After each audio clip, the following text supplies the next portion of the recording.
साक्षी जी, सन्नी दवास जी, राधा वल्लभ श्री रघुवंश महाराज जी। राधे राधे महाराज जी, आपके चरणों में कोटि कोटि प्रणाम। महाराज जी, हम 17 साल से ऑस्ट्रेलिया में रह रहे हैं। पहले लगता था जिंदगी में सिर्फ काम करना है और अर्थ कमाना है। 2 साल पहले आपसे मिले, आप और श्री जी से आपने मिलवाया। अब लाइफ में बहुत सुकून और शांति है महाराज जी। अब हम दोनों का भाव यह है कि हम वापस भारत आके भक्ति मार्ग पर आगे बढ़े, पर फिर भी ऐसा लगता है कि हम अपने कर्म से तो नहीं भाग रहे, कर्तव्यों से तो नहीं भाग रहे। नहीं, महाराज जी मार्गदर्शन क्या करें। भारत में अर्थ नहीं है क्या? भारत अर्थहीन देश थोड़ी है। कायरता का एक भाव आता है कि कहीं हमारा जैसे नहीं नहीं नहीं, परम कर्तव्य के लिए जो कदम उठाता है वो सूरवीर होता है, कायर नहीं होता। भोगों के प्रति जो कदम उठाता है, परम कर्तव्य का त्याग कर, उसे कायर कहते हैं। ये थोड़ी कि हम भगवत मार्ग के लिए चले तो हम कायर कहे जाएंगे। नहीं नहीं, ऐसा नहीं। और बच्चों के लिए महाराज जी जैसे 2 बच्चे, हम ये कह रहे हैं कि जो कार्य कर रहे हो क्या वो भारत में नहीं होता क्या? अर्थ की इतनी कोई प्रॉब्लम नहीं है महाराज जी। अर्थ के लिए हम निश्चिंत है पूरी। तो धर्म के लिए तो विदेश के लोग आते हैं भारत में अपने धर्म अंकुर जागृत करने के लिए। अगर कहीं विश्व में विशेष धर्म का प्रकाश है तो भारतीय ऋषि मुनि का प्रभाव होगा। नहीं, स्वर्ग नर्क से आगे बढ़कर कोई बात नहीं है। स्वर्ग नर्क से बढ़कर कोई बात ही नहीं है। मोक्ष और परम पद और प्रेम, ये केवल भारत के दिव्य ऋषियों की अनुभूतियां हैं। अगर कहीं भी कोई इस पे चल रहा है तो भारत के ऋषि की अनुभूति होगी। तो अर्थ की जब कोई बात नहीं तो धर्म की बात फिर स्वीकार करने में क्या हिचकिचाहट है? जैसे आपने बोल दिया, आप विचार कीजिए। नहीं, आप विचार कीजिए अपने। ये बस प्रश्न में वो कर रहा था कि बच्चे जैसे बाहर हैं तो उनको अब हम लेके आएंगे या उनको छोड़ के नहीं, हम ये जानना चाहते हैं कि विदेश भोग प्रधान है, भोग की बाहुल्यता हो सकती है, लेकिन भारत देश धर्म प्रधान है। अब देखो, वहाँ के हमने तो कभी गए नहीं, हम कभी देखा नहीं, हम तो सुनी बात कह रहे हैं। अगर आप उसको सपोर्ट कर पाए, वहाँ कहते हैं कि कोई भी किसी भी तरह की धर्म मर्यादा नहीं। आज आप के साथ, कल आपके साथ घूमो, कोई परेशानी नहीं। बिल्कुल ऐसा ही ऐसा है ना। हमारा भारत देश इसे स्वीकार ही नहीं करता है। हमारा भारत देश स्वीकार करता है कि एक बार हाथ पकड़ा जिंदगी निर्वाह कर देंगे। अगर तुम्हारा कैसा भी स्वभाव हो, हम दोनों मिल करके चलेंगे और पूरे जीवन भर साथ रहेंगे। पवित्रता है ना। कि प्रेम में सुख है या केवल भोग में सुख है? आप सोचो, केवल भोग तो राक्षसी वृत्ति है। प्रेम क्या ये बर्दाश्त कर पाएगा कि जिसको हमने अपना जीवन दिया वो किसी दूसरे के साथ हमें खड़ा दिखाई दे या खड़ी दिखाई दे? प्रेम कहाँ होगा? तो अगर गृहस्थी भी यहाँ की भारत की है तो पवित्र है। एक पाणी ग्रहण संस्कार मात्र से आजीवन के दुख सुख का साथी बन करके और निर्वाह करना कितना सुख है। अब बाहर की आधुनिकता आज प्रवेश कर रही है। अब boyfriend girlfriend live in relation तो क्या कहते हैं। हाँ, आप समझो ये भारत है, यहाँ की एक मर्यादा है।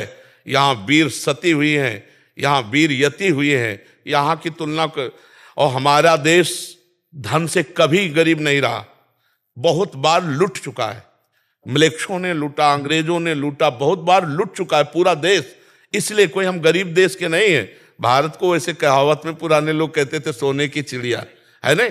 तो हमारा देश कोई निंदनीय या गरीब या ऐसा देश नहीं। आज भी गरीब नहीं है, आज भी गरीब नहीं। भारत भारत है। तो महाराज जी एक्सप्लेन भी करना, आपकी कृपा से मैंने शराब छोड़ दी, बच्चों के लिए नॉनवेज सब कुछ छुड़वा दिया, उनको समझाना भी। अब जैसे जाते हैं किसी, अब विदेश भी छुड़वा देंगे तुम्हारा तो देख।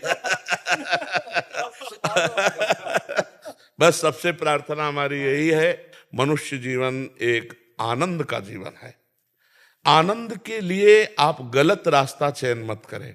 शराब पीना, नशा करना, पराई बहन बेटियों की तरफ गंदी देखना, किसी तरह से धन को शोषण वृत्ति से लेना, घूस लेना, ये सब कोई भी हो, कहीं भी हो, अधर्म आचरण कभी आनंद नहीं दे सकता। ये दिमाग में बैठा लो। और धर्म भले तुम्हें दुख दिखाई दे रहा है लेकिन वो आनंद की प्राप्ति कराएगा। धर्म सदैव जय पर विराजमान होता है और अधर्म सदैव पराजय को प्राप्त होता है। इसलिए अगर हम आप मिले हैं तो भगवान बड़ी कृपा से परम पावन भूमि वृंदावन में संत समागम बैठकर कर रहे हैं, तो हमारा आपका परिवर्तन होना चाहिए। हमारे आपके मिलन में कुछ जादू होना चाहिए, नहीं होना चाहिए कि भाई संत संग किया तो हमारा जीवन परिवर्तन हुआ। तो कोई भी गंदे आचरणों की तरफ कदम उठाए तो पहले हमारी बात को सुन ले कि वो उसका ही सर्वनाश करेगी। वो आचरण वृत्ति उसको ही गिराएगी, उसको ही दुख देगी। इसलिए सबसे पहले अंदर जो सदगुरुदेव बैठे हैं उनकी बात सुनो जो भी आप गलत कदम उठाओगे अंदर से आएगा गलत है, नहीं, बस उनकी बात मान लो। सबके अंदर आता है ना, भगवान गुरुदेव सबके अंदर बैठे हुए उपदेश देते हैं, अच्छे बनो, स्वस्थ रहो, सुखी रहो और इसी जन्म में भगवान की प्राप्ति हो जाए, यही हमारे जीवन का लक्ष्य है। आप खूब आनंदित रहोगे यदि हमारी बात मानोगे। आप मान के देख लो, कोई पैसा तो लगता नहीं, बातें तो माननी है। तो इसलिए आप लोग इसका आनंद लीजिए। इसको आनंद का स्वरूप है सत्य, धर्म, अच्छे आचरण। अगर ये रहेगा ना तो किसी से आशीर्वाद मांगने की जरूरत नहीं चाहे जहां गिगियाया हो, हाथ रखवाया हो, कुछ परिवर्तन हो जाए तो हमें बता देना। आपको अपने आचरण सुधारने होंगे, आपको भजन करना होगा, आपको दूसरों का उपकार करना होगा, सब आशीर्वाद आपके पास आ जाएंगे। सत्य में चलोगे तो अंतर से आशीर्वाद सबका आएगा। जितने व्यक्त अव्यक्त महापुरुष हैं, जैसे समुद्र अपनी मर्यादा में रहता है और नदियां उफान करती हुई वहां पहुंचती है, ऐसे धर्मात्मा पुरुष जो गंभीर भजनानंदी और धर्म से चलता है, सब ऐश्वर्य वैभव सबके आशीर्वाद अपने आप आ जाते हैं। समुद्र बुलाता किसी को नहीं है। जैसे पुष्प में पराग आ जाने पर भौरे स्वयं मडराने लगते हैं, ऐसे ही तुम्हारे अंदर जो भी भगवत निष्ठा, धर्म निष्ठा जागृत होगी, सब ऋषि मुनियों की कृपा आप पर आ जाएगी।